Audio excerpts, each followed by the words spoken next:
उस पर भरोसा रखो, हम पर नहीं। हम पर भरोसा मत करो।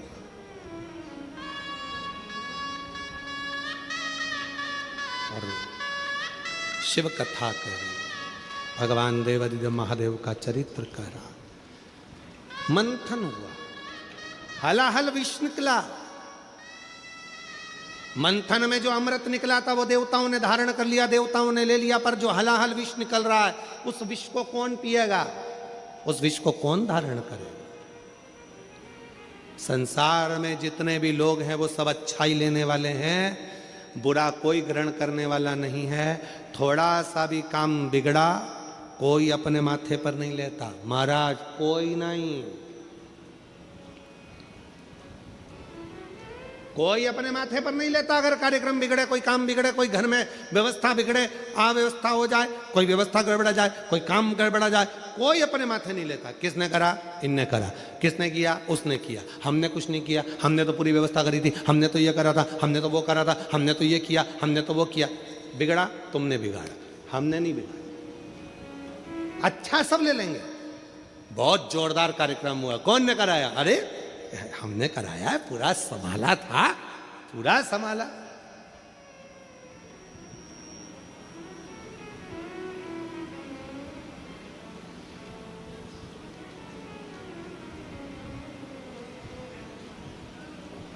जब हम बस्तर में कथा करने के लिए गए गिदम में, तो जब आखिरी में हमने वहाँ के IG, DIG, commissioner, collector, SP, SSP, SDM सबको हमने साधुवाद दिया। तो जब हम नीचे जा रहे थे मंच से उतर कर, आखिरी दिन के एक दिन पहले की बात, तो पीछे की ओर वहाँ के अधिकारी खड़े हुए थे बहुत, और उन्होंने सबने कहा महाराज जी आपने हमको धन्यवाद दिया, पर एक धन्यवाद आप हमारी तरफ से यहाँ के आदिवासी और वनवासियों को देना कि उन्होंने बड़ी सरलता के साथ इस दिव्य आयोजन को सफल बनाया। जब हमने उन अधिकारियों के मुख से सुना तो बड़ी प्रसन्नता हुई। कहा गुरुजी यहाँ का आयोजन, इस नक्सल प्रवाहित क्षेत्र का आयोजन अगर कोई सफल कर सकता है तो यहाँ का वनवासी और आदिवासी ही सफल कर सकता है, बाकी के किसी की सामर्थ्य, ये उनकी सामर्थ्य, उनका प्रेम है। उनको शिव पुराण सुनना थी, उनको शंकर की भक्ति करना थी, तो उन्होंने इस पूरी कथा में 4 चांद लगा दिए। और उसी तरह ये आज हम यहाँ इस बहुत दुर्ग का ये बहुत गांव क्षेत्र है, जब हम वहाँ से चले, जिस क्षेत्र में हम रुके हैं वहाँ से चले, तो गांव के अंदर गांव, कल हम आएंगे तो हम सारे गांव के नाम भी लिख के लाएंगे, ठीक है? राइट में ये गांव, लेफ्ट में ये गांव, ये गांव, वो गांव, गांव गांव गांव गांव गांव। हमने 4 बार, हमारे को जो लेकर भगवान कृष्ण आ रहे थे सारथी, हमने उनसे पूछा गांव कब आएगा? बस अभी आने वाला है, बस अभी आने वाला है, बस अभी आने वाला है।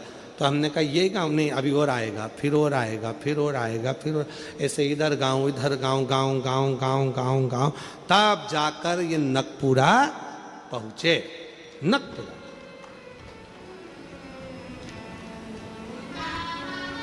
और आप सबको जब यहां देखा इतनी भारी संख्या में, तो देखकर प्रसन्नता हुई कि जैसे शक्कर के डब्बे को चींटी ढूंढ लेती है, शिव पुराण को ढूंढ लेते हैं, ये पक्का है।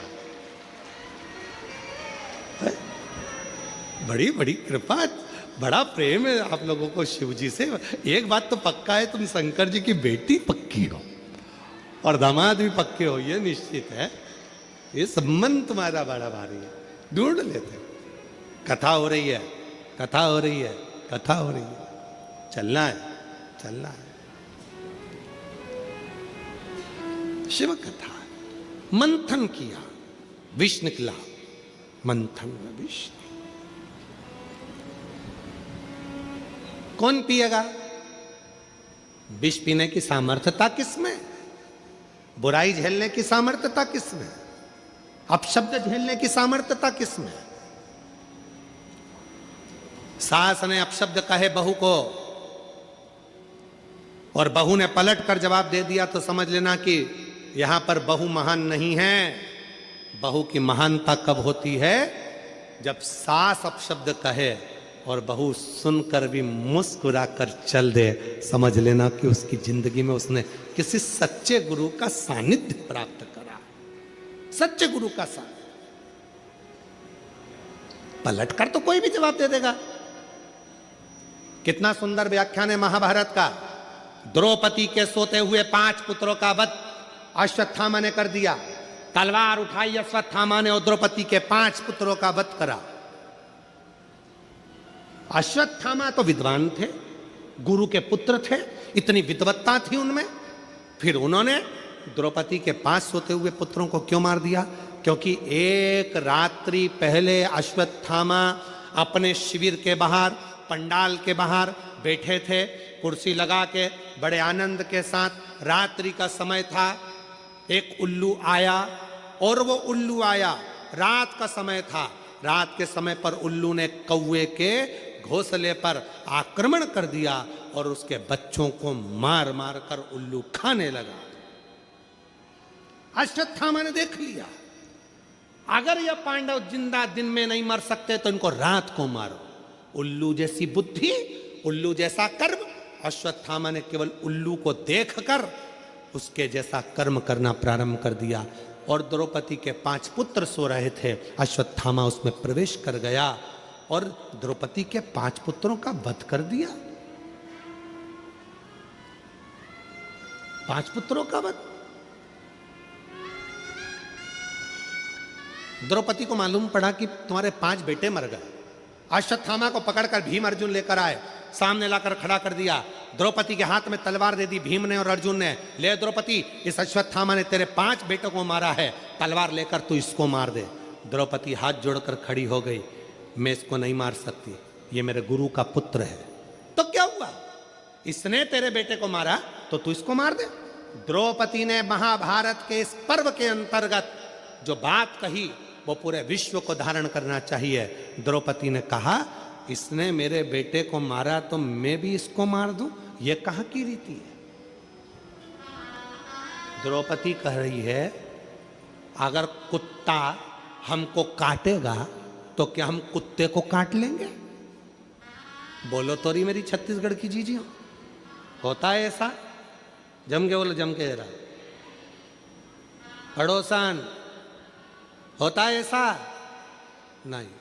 अड़ोसान होता है?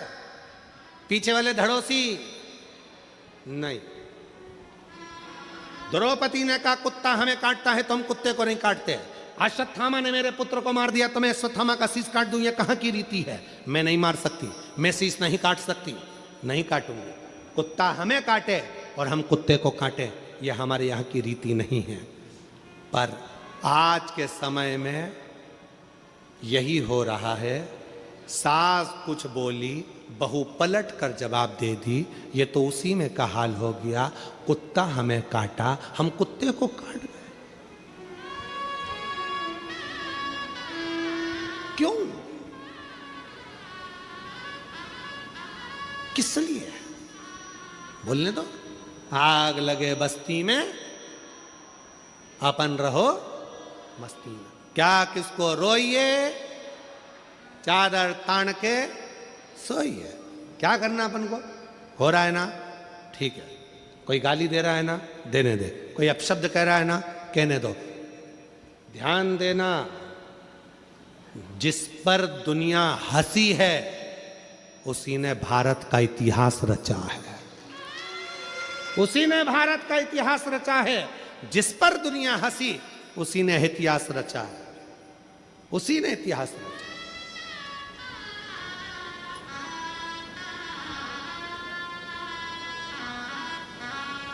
कितने मुख्यमंत्री योगी जी को कितना कहते हैं, ये तो बाबा जी हैं, ये तो ये कितना।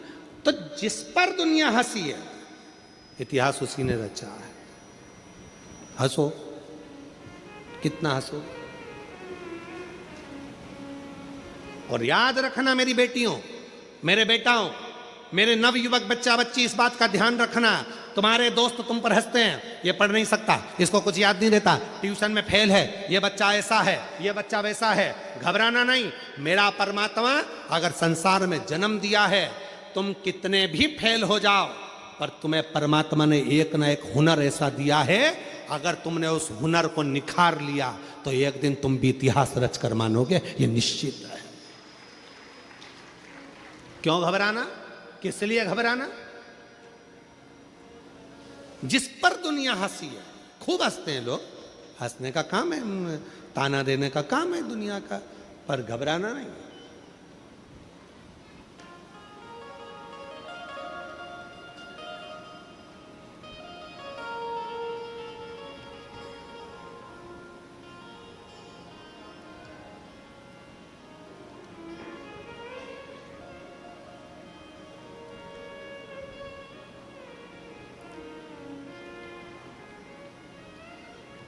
जब हमारे सुपुत्र चिरंजीवी पंडित राघव जी मिश्रा जी ने कथा प्रारंभ करी, तब उन्होंने एक बात कही, पिताजी लोग हंसेंगे, कुछ भी बोलेंगे।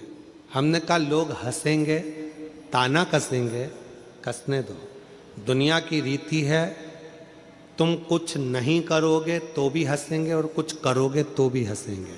इसलिए अपने कर्म को करते हुए आगे बढ़ो, मेहनत करो, परिश्रम करो, संघर्ष करो, और अपने अंदर जो भोलेनाथ की दिव्य ज्योति अपने अंदर विराजमान है, उस ज्योति का दर्शन संपूर्ण जगत को करो, संपूर्ण जगत।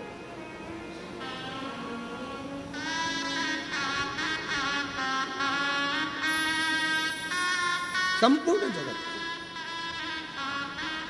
महाराज। और जब उस ज्योति का दर्शन संपूर्ण जगत करेगा तो हंसने पर भी, ताना कसने पर भी वो शिव संभाल लेगा, वो ओघड़दानी संभालेगा। मेरी नवयुवक बेटियों को, मेरे नवयुवक बेटाओं को, मेरी बेटियों को, मेरी जीजियों को, मेरे जीजाओं को, कई बेटियां कहती हैं हमारी शादी हो गई, अब हम पढ़ाई करें तो कैसे करें, हमारी शादी हो गई, अब हम बच्चों को संभालें कि हम विद्याध्ययन करें, हमारी शादी हो गई, अब हमको नौकरी नहीं लग सकती। कौन कहता है नौकरी नहीं लग सकती? कौन कहता है कि तुम पढ़ाई नहीं कर सकते? भले शादी हो जाए, ब्याह हो जाए। कई बेटे कहते हैं अब तो हम परिवार में फंस गए गुरुजी, अब तो बच्चों के लिए कुछ ना कुछ करना पड़ेगा, अब क्या हम पढ़ाई करेंगे? करो, अभी तुम में वो बल है, अभी तुम में वो एनर्जी है, अभी से हार गए हिम्मत, खूब मेहनत करो। कैसे नहीं फल मिलेगा? हिम्मत मत हारना।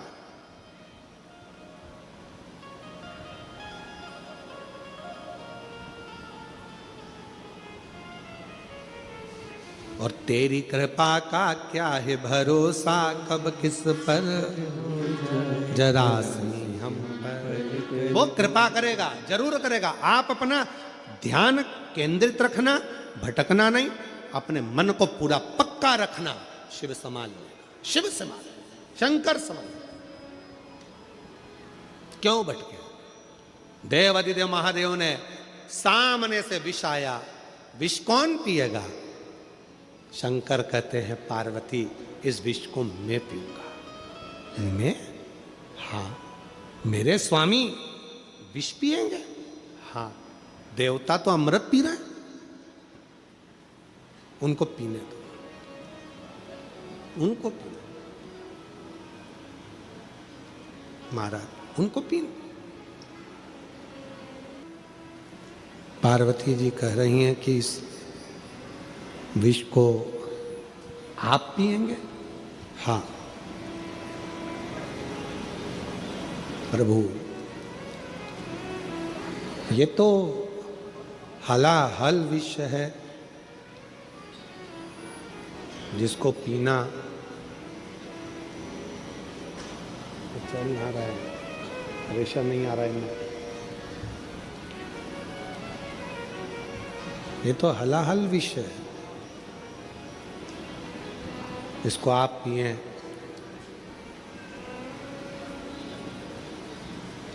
ये श्रेष्ठ नहीं है।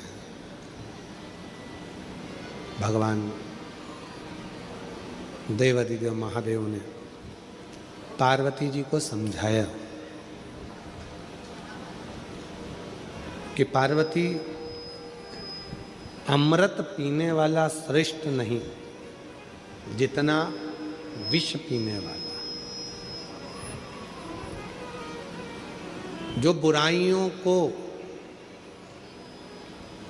दूसरों के अपशब्द को, दूसरों के तानों को, दूसरों के आड़े टेढ़ी बातों को भी जो पचा ले, वो संसार में कोई साधारण नहीं हो सकता। इसलिए अमृत पीने वाले को देवता कहते हैं, देव कहते हैं, और विष पीने वाले को देव अधिदेव महादेव कहते हैं। विष पी गए,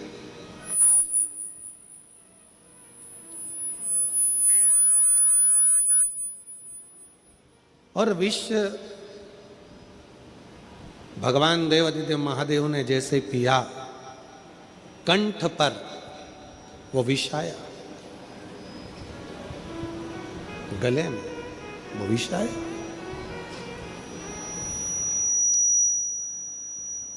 और जैसे ही कंठ पर विष आया, मां जगत जननी पार्वती, मां दुर्गा भवानी, मां आद्य शक्ति, मां पार्वती जी कंठ में जाकर उस विष को रोक ली।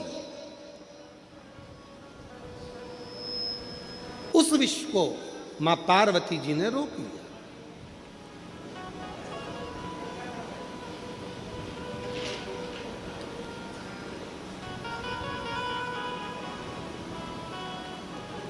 शिव उस विष के तपन से करहा रहे थे। देखिएगा जरा, बहुत ध्यान देने वाली कथा है। लंका का राजा रावण कैलाश पर्वत उठाने के लिए गया था। हाथ भगवान देव अधिदेव महादेव का पर्वत कोई उठाना साधारण नहीं है। अहंकार के वश उठा रहा था, इसलिए नहीं उठा। अगर प्रेम के वश उठाता तो लंका के राजा रावण के हाथ में भी कैलाश चला जाता।